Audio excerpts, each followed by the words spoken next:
July August ঘোষণাপত্র নিয়ে দীর্ঘদিন ধরে আমরা দাবি করে আসছি, বিভিন্ন সভা সমাবেশ মিছিল সব জায়গায় এটা বলা হচ্ছে এবং শহীদ পরিবার থেকে শুরু করে আহত গাজী যারা আমাদের আছে সবার পক্ষ থেকে খুব সিরিয়াসলি বিষয়গুলো বলা হচ্ছে।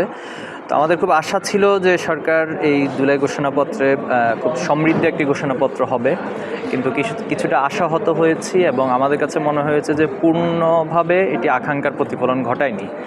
বিশেষ করে আপনি দেখবেন যে এই উপমহাদেশে ব্রিটিশ বিরোধী যে আন্দোলন হয়েছে, আমাদের এই ভূখণ্ড থেকে লড়াই সংগ্রাম করেছে, সেটাকে খুব ভালোভাবে ফোকাস করা হয়নি, স্বীকৃতি দেওয়া হয়নি।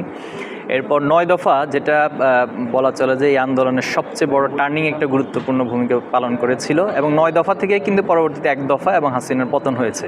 কিন্তু আপনি দেখবেন যে এই ঘোষণাপত্রে 9 দফার কথা উল্লেখ হয় নাই, এবং আন্দোলনের টোটাল যে পলিসি মেকিংয়ের সাথে যত ধরনের স্টেক্স ছিল, এখানে পাবলিক বিশ্ববিদ্যালয় ছিল, প্রাইভেট ইউনিভার্সিটি ছিল, স্কুল কলেজ মাদ্রাসা, ইংলিশ মিডিয়াম, পলিটেকনিক ইনস্টিটিউট, সবার ভূমিকা ছিল। আপনাদের সাংবাদিকদের একটা ভালো ভূমিকা ছিল। এরপরে হচ্ছে অনলাইন অ্যাক্টিভিস্ট যারা ছিল, বিদেশে যারা ছিল, প্রচণ্ড তাদের ভালো ভূমিকা ছিল। কিন্তু এই ভূমিকাগুলোর কথা এত বিস্তৃত একটি ঘোষণাপত্র, কিন্তু এই গুরুত্বপূর্ণ পয়েন্টগুলো সেখানে স্থান পায়নি, যেটা আমরা কিছুটা আশাহত হয়েছি। এবং আমরা ইতিমধ্যে দাবিও জানিয়েছি যে যাতে করে সরকার এটা নিয়ে পুনর্বিবেচনা করেন এবং প্রত্যেকটা ইস্যুকে যেন সেখানে স্থান দেয়। সানবিট সব দিবে সামাল।